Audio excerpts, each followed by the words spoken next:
Dramily.com, unlimited drama series.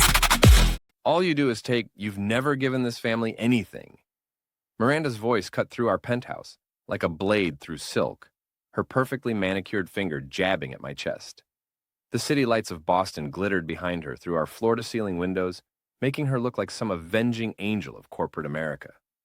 I stood there in my pajamas at 2 in the morning, coffee mug in hand, watching my wife of 21 years transform into something I barely recognized. Her blonde hair was pulled back in that severe bun she wore to board meetings, and she was still wearing her power suit from whatever late-night strategy session had kept her out until now. "If you had any pride, you'd leave," she continued, her voice rising to that pitch that made our neighbors complain. "Sophie agrees with me, don't you, sweetheart?" Our 19-year-old daughter stood in the doorway to her bedroom, nodding like one of those bobblehead dolls.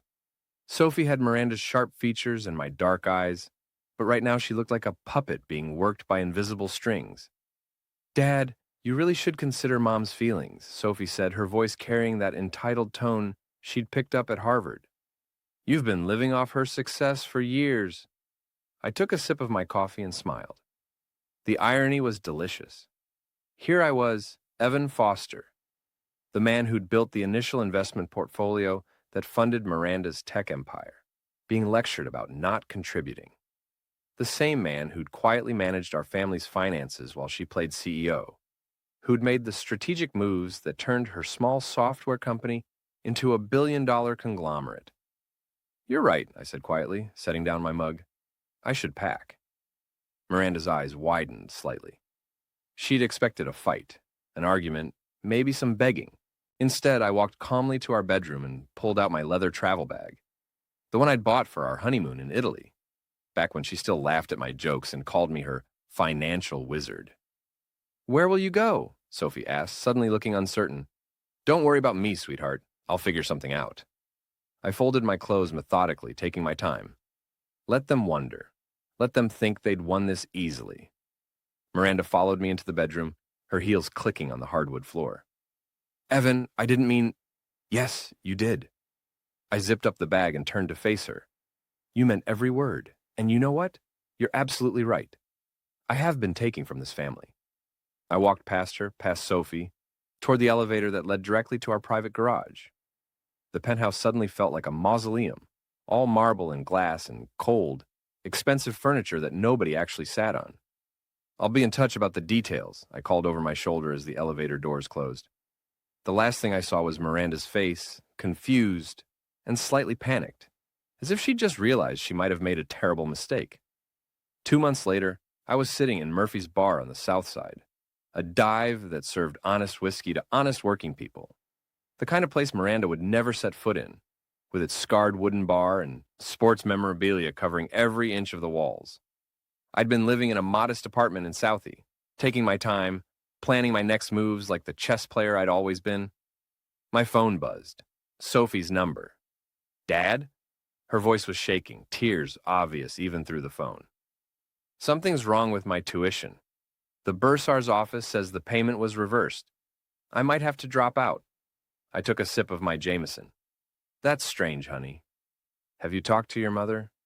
"She's in meetings all day." "Dad, I'm scared. What if I lose my scholarship status? What if—" "Don't panic, Sophie. These things have a way of working themselves out." 5 minutes later, my phone rang again. Miranda's number this time. "What the hell did you do?"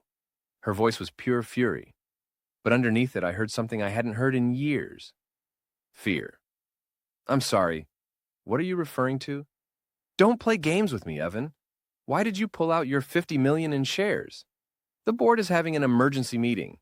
The stock price is tanking. I could lose the company." I smiled, watching the bartender polish glasses with practiced efficiency. "Thought I never gave this family anything, Miranda. Just following your advice. You can't do this. Those shares were a gift. Those shares were compensation for 20 years of financial consulting. Check the paperwork. My lawyer was very thorough." The silence on the other end stretched for nearly 30 seconds. "Evan, please. We can work this out. Come home. We'll talk." "I'm home," I said, looking around the bar at the honest faces of people who worked for their money instead of inheriting it or marrying into it. Have a good evening, Miranda. I hung up and ordered another whiskey.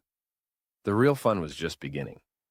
Mason Riley had been my roommate at Boston College, back when we both thought we'd conquer the world. He'd gone into police work instead of finance, spent 15 years as a detective before starting his own private investigation firm. Now he sat across from me in his cramped office above a Chinese restaurant, looking at the photos spread across his desk. "Your wife's not being subtle about it," he said, tapping a surveillance photo with his thick finger. "This is the third time this week she's met with Derek Vaughn at the Marriott downtown." Derek Vaughn. Serial entrepreneur, they called him in the business magazines. I called him a parasitic opportunist who'd made his fortune buying struggling companies, stripping their assets, and selling the pieces. He was also Miranda's strategic partner in several recent acquisitions. "How long has this been going on?" I asked. "Based on credit card records and hotel surveillance, at least 8 months, but Evan?" Mason leaned back in his chair, which creaked ominously. "There's more.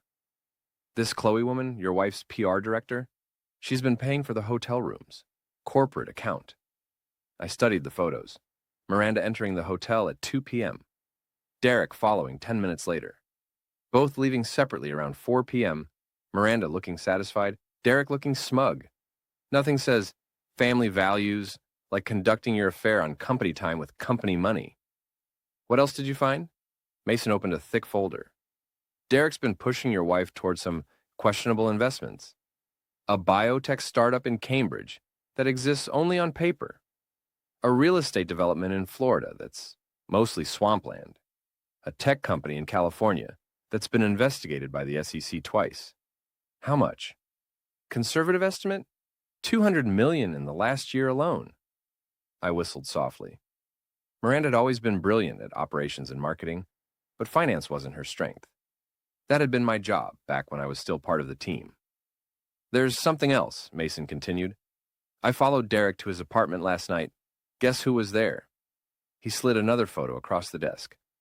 Sophie, my daughter, standing in the doorway of Derek's expensive downtown condo, smiling and holding a gift bag. My blood went cold. "When was this taken?"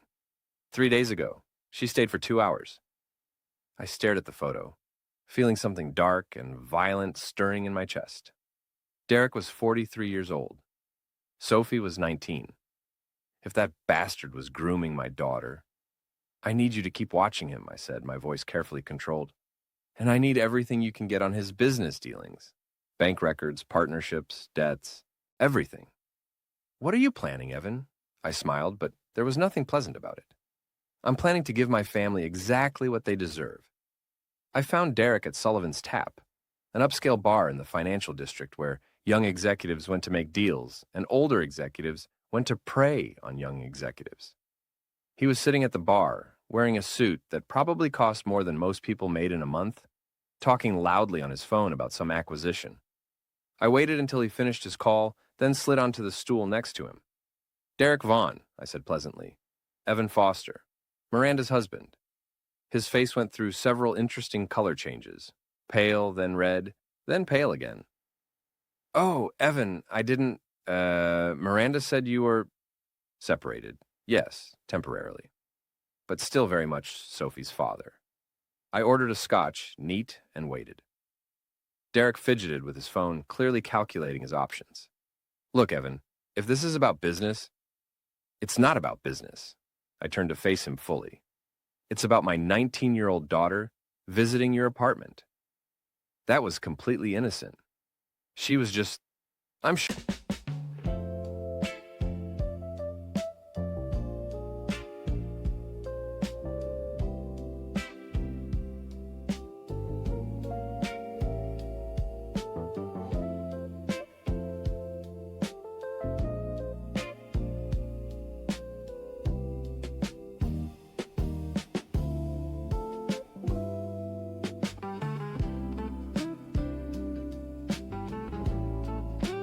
Sure it was.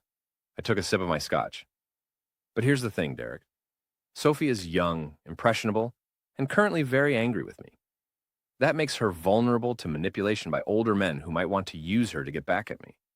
I would never, of course you wouldn't. Because you're a smart businessman who understands consequences. I leaned closer, lowering my voice. And the consequences of touching my daughter would be significant. Derek's Adam's apple bobbed as he swallowed hard. Are you threatening me? I'm explaining a business proposition.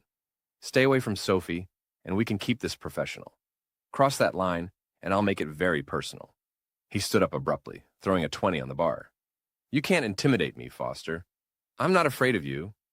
I smiled and raised my glass in a mock toast. You should be. Derek stormed toward the exit, but I wasn't done with him yet. I followed him out to the parking garage, where he was fumbling with his car keys next to his ridiculous red Maserati. One more thing, Derek. He spun around, and I saw real fear in his eyes now. The investments you've been pushing on Miranda, the biotech company, the Florida real estate, the California tech firm, I know about all of them. I stepped closer. I also know about your debts, the gambling problem you think nobody knows about, the loan sharks in Vegas who are getting impatient. How did you... I have friends, Derek. Friends who know how to find information. I reached out and straightened his tie, a gesture that was somehow more threatening than a raised fist. So here's my advice. Take whatever money you can scrape together and disappear. Because if you don't, I'm going to make sure everyone knows exactly what kind of businessman you really are. I turned and walked away, leaving him standing next to his overpriced car, shaking like a leaf in a hurricane. Miranda's company, Nexus Technologies, occupied 3 floors of a gleaming glass tower in downtown Boston. I'd been here countless times over the years, back when Miranda still valued my input, when she'd introduce me as her secret weapon and ask my advice on major decisions. Today I walked into the boardroom uninvited, carrying a leather portfolio and wearing my best suit, the navy blue Armani that Miranda had bought me for our 15th anniversary. The board was already in session, 12 members sitting around an oval table that probably cost more than most people's cars, with Miranda at the head, looking like a general addressing her troops. She was in the middle of explaining why the stock price had dropped 15% in the past week when I walked in. Gentlemen, ladies, I said pleasantly, taking an empty seat. Sorry I'm late. Miranda's face went white. Evan, you can't be here.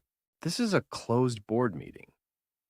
Actually, as a major shareholder, or former major shareholder, I have every right to address the board about matters affecting the company's stability. Board Chairman Robert Chen looked confused. Miranda, I thought you said the stock issues were temporary market fluctuations. They are, Miranda said quickly. Evan is here to discuss Derek Vaughn, I interrupted, opening my portfolio, and the $200 million in questionable investments he's convinced you to make. The temperature in the room seemed to drop 10 degrees. I had their attention now. I'm sorry, who is Derek Vaughn? Asked board member Patricia Williams. Derek Vaughn is Miranda's strategic partner, I said, sliding copies of Mason's research across the table. He's also her lover, though I'm sure that's just a coincidence. Evan! Miranda stood up, her face flushed with anger and embarrassment. How dare you? The biotech company in Cambridge? I continued calmly. It exists only on paper. The real estate development in Florida? It's a swamp that floods every time it rains. The California tech firm? It's being investigated by the SEC for securities fraud. Robert Chen was studying the documents, his expression growing darker by the minute. Miranda, are these allegations true? Derek's investments are solid. Evan is just trying to... Derek's investments are designed to strip assets from this company and funnel them into his personal accounts, I said. He's not a strategic partner. He's a parasite. The room erupted in crosstalk, board members demanding explanations, Miranda trying to maintain control, voices rising in anger and confusion. I sat back and watched the chaos unfold, feeling a deep satisfaction. Finally, Robert Chen called for order. Miranda, I think we need to postpone this meeting until we can review these documents thoroughly. There's no need to postpone anything, Miranda said desperately. Evan is just bitter about our separation. He's trying to sabotage. The documents speak for themselves, Patricia Williams said coldly. Robert's right. We need an emergency audit of all recent investments. I stood up, collecting my portfolio. I'll leave you to your deliberations, but I thought you should know that copies of these documents have already been provided to the Securities and Exchange Commission. The silence that followed was deafening. Have a good day, everyone, I said, walking toward the door. Miranda, we should talk soon about Sophie's tuition. Sophie was waiting for me outside my apartment building when I got home from the board meeting. She was sitting on the steps in her Harvard sweatshirt and jeans, looking young and angry and heartbreakingly beautiful. "Dad, what did you do?" I unlocked the front door and gestured for her to follow me upstairs. My apartment was a far cry from the penthouse. 2 bedrooms, basic furniture, a view of the street instead of the harbor. But it was honest. And it was mine. "I told the truth," I said, hanging up my jacket. "Would you like some coffee?" "I don't want coffee. I want to know why you're trying to destroy Mom's company." I looked at my daughter, seeing Miranda's stubborn chin and my own dark eyes. "Sophie, what has your mother told you about Derek Vaughn?" 90 days of calls to the same number. You bought a burner for her. Give it to me. One reason not to drop it. Watch more on Grammarly.com. He's helping her expand the business. He's a successful entrepreneur. He's a con artist who's been stealing from the company, and he's been having an affair with your mother for 8 months. Sophie's face crumpled. "That's not true. Mom wouldn't—" I showed her the surveillance photos, watched her face change as the reality sank in. "This doesn't prove anything," she said weakly. "Your mother has been lying to both of us, Sophie. The question is, what are you going to do about it?" She was quiet for a long time, staring at the photos. When she finally looked up, there were tears in her eyes. "I went to Derek's apartment because Mom asked me to. She said he had some business documents for her, and she was too busy to pick them up herself." "What kind of documents?" "I don't know. They were in a sealed envelope, but Dad—" She hesitated. "He made me uncomfortable. The way he looked at me, the things he said. He kept asking about you, about whether you were dating anyone, whether you seemed angry about the separation." I felt that dark feeling stirring again. "What else did he say?" "He said Mom was lucky to have such a beautiful daughter. He said I could come by anytime if I wanted to talk about my parents' divorce." Sophie shuddered. It felt wrong, but I thought I was just being paranoid. "You weren't being paranoid. Derek Vaughn is a predator, and your mother put you in danger by sending you to him." Sophie was crying now, the tears she'd been holding back finally breaking free. I sat down beside her and put my arm around her shoulders. "I'm sorry, Dad. I said terrible things to you. I believed her when she said you were just taking advantage of our family. You were defending your mother. I can't fault you for that. But she was lying about everything." "Yes, she was." Sophie pulled away and looked at me with new understanding. "You're not just angry about the affair, are you? This is about something bigger." I smiled grimly.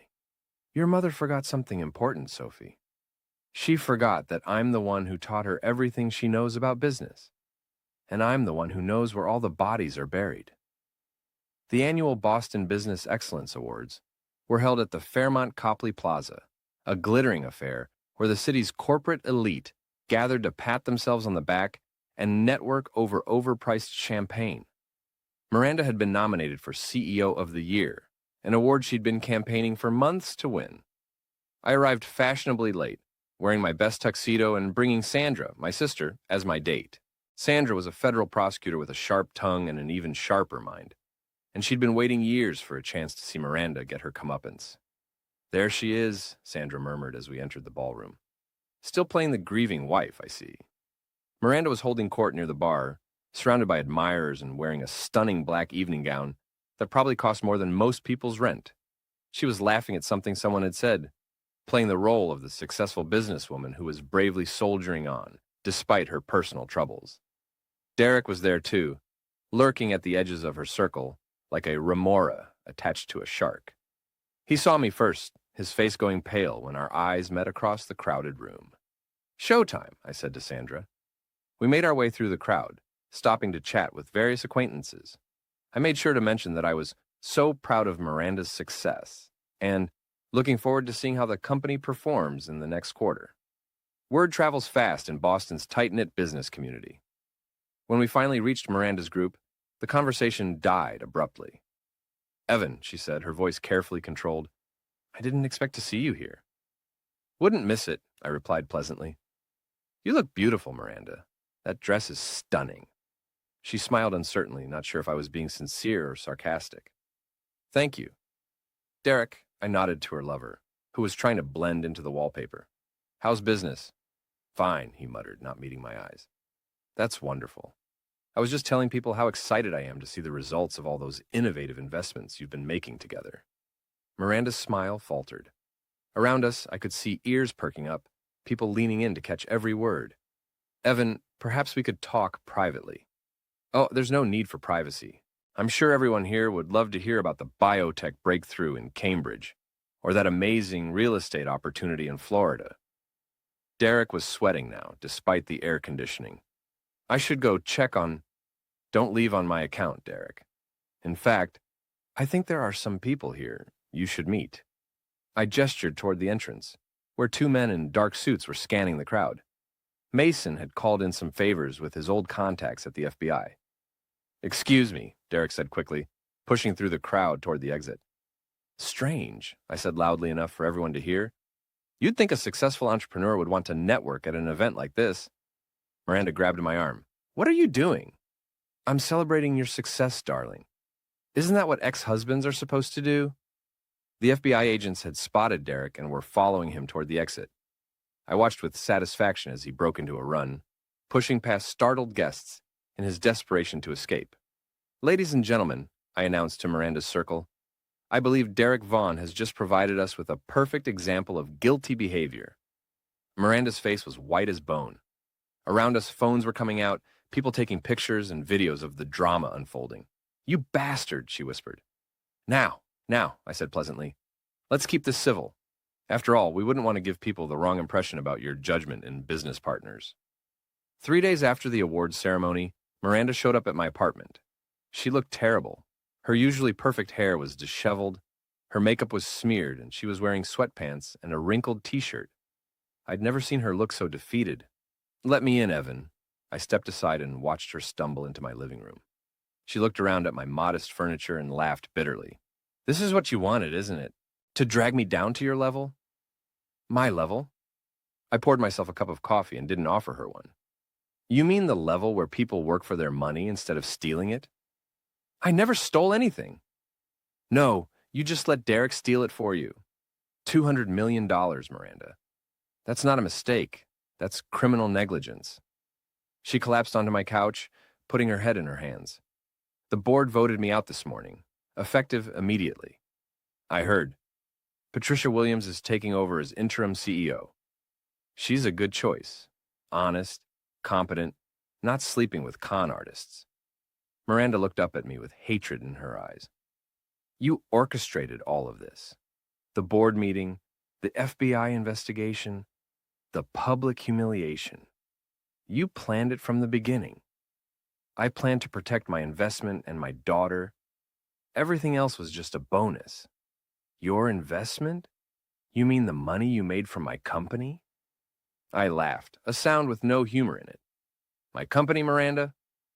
Or did you forget who came up with the initial concept for Nexus? Who wrote the business plan?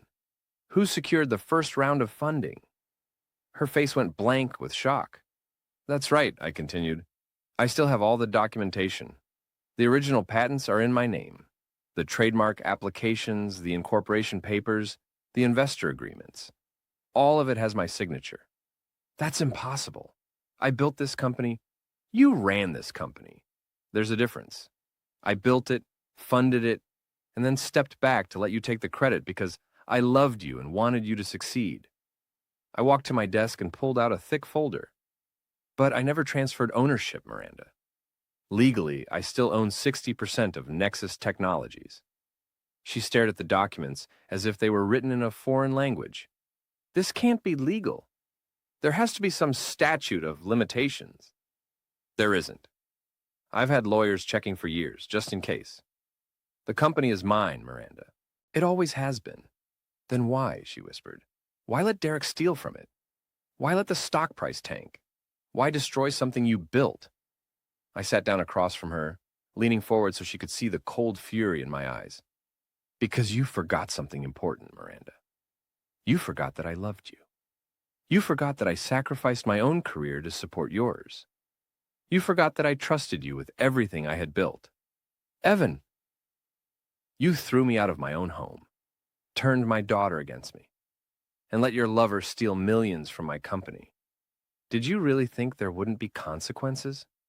She was crying now, ugly sobs that shook her whole body. What do you want? Money? I'll pay back every penny Derek took. I don't want your money, Miranda. I want justice. I stood up and walked to the window, looking out at the street where honest people were going about their honest lives.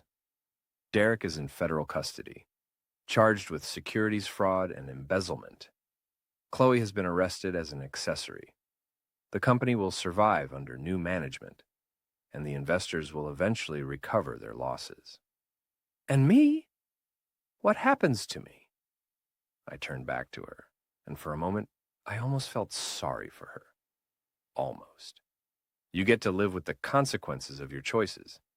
You get to explain to Sophie why you threw away 21 years of marriage for a con artist. You get to find a new job and a new apartment and a new life, just like I had to. Please, Evan, we can work this out. We can go to counseling, rebuild what we had. What we had was built on trust, Miranda. And you destroyed that the moment you chose Derek over our family. She stood up shakily, wiping her eyes with the back of her hand. I'll fight this. I'll hire lawyers, challenge the ownership documents. You can try, but you'll lose. And you'll go bankrupt, paying legal fees in the process. I smiled coldly. Besides, I have one more surprise for you. I pulled out my phone and played a recording. Miranda's voice filled the room, clear and unmistakable. Sophie's too naive to understand business. If she asks questions about Derek, just tell her he's helping with acquisitions. And if Evan tries to turn her against me, we'll make sure everyone knows what kind of father abandons his family. Miranda's face went ashen. Where did you get that? Sophie recorded it last week when you called her. Turns out our daughter's smarter than you gave her credit for. She's been documenting your lies for weeks. She wouldn't betray me. She already has. Sophie's moving in with me next week. She's transferring to Boston University, and I'm paying her tuition. She wants nothing to do with you, Miranda. The fight went out of her then. She stood there, swaying like a tree in a hurricane. All her arrogance and entitlement finally stripped away. You've taken everything, she whispered. No, I said quietly. You threw everything away. I just made sure you couldn't take anyone else down with you. She walked to the door like a zombie, moving slowly and carefully as if the floor might collapse under her feet. Evan? What? I did love you. Once. I know. That's what makes this so satisfying. She left without another word, and I never saw her again. 6 months later, I was back in the corner office at Nexus Technologies, officially serving as chairman and CEO. The company had not only recovered from Derek's theft, but was thriving under honest management. The biotech investments had been written off, the Florida real estate had been sold to a legitimate developer, and the California tech firm had been reported to authorities. Sophie was doing well at Boston University, majoring in business administration, and working part-time at the company to learn the industry from the ground up. She was smart, ethical, and showed real promise as a future leader. Miranda had disappeared from Boston entirely. I heard through mutual acquaintances that she'd moved to Seattle and was working as a mid-level manager at a software company, using her maiden name and keeping a low profile. Derek was serving a 5-year sentence in federal prison, and Chloe had pled guilty to conspiracy charges in exchange for probation. I was sitting at my desk reviewing quarterly reports when Sandra knocked on my door. How does it feel to be back on top? She asked, settling into the chair across from my desk. Honest, I said. It feels honest. Any regrets? I thought about that for a moment. I regret that it had to end this way. I regret that Sophie had to see her mother's true nature. But I don't regret protecting what I built or making sure the people who betrayed me faced consequences. Miranda tried to call me last week, Sandra said casually. I looked up from my reports. What did she want? She wanted me to ask you if there was any chance of reconciliation. She said she'd learned from her mistakes and wanted to make amends. What did you tell her? Sandra smiled. I told her that some mistakes can't be fixed and some bridges can't be rebuilt once they've been burned. Good advice. She also wanted me to tell you that she's sorry, for what it's worth. I leaned back in my chair, looking out the window at the city where I'd built my fortune, lost my family, and rebuilt my life. It's worth exactly what it cost her to say it, I said finally. Nothing. Sophie appeared in the doorway, holding a stack of files and wearing the kind of professional outfit that Miranda used to favor, but somehow making it look fresh and honest instead of calculating. Dad, the Peterson acquisition is ready for your review. Thank you, sweetheart. How are your classes going? Great. Professor Williams says I have a natural talent for financial analysis. She grinned. Must be genetic. After she left, Sandra shook her head admiringly. You know, Evan, I think you got the best revenge of all. How's that? You didn't just destroy Miranda and Derek. You built something better in their place. You got your company back, you got your daughter back, and you proved that good people can win if they're smart enough and patient enough. I smiled, thinking about the long road that had led me here. The betrayal, the planning, the careful execution of justice. It had taken months, cost millions, and destroyed a marriage that had once meant everything to me. But in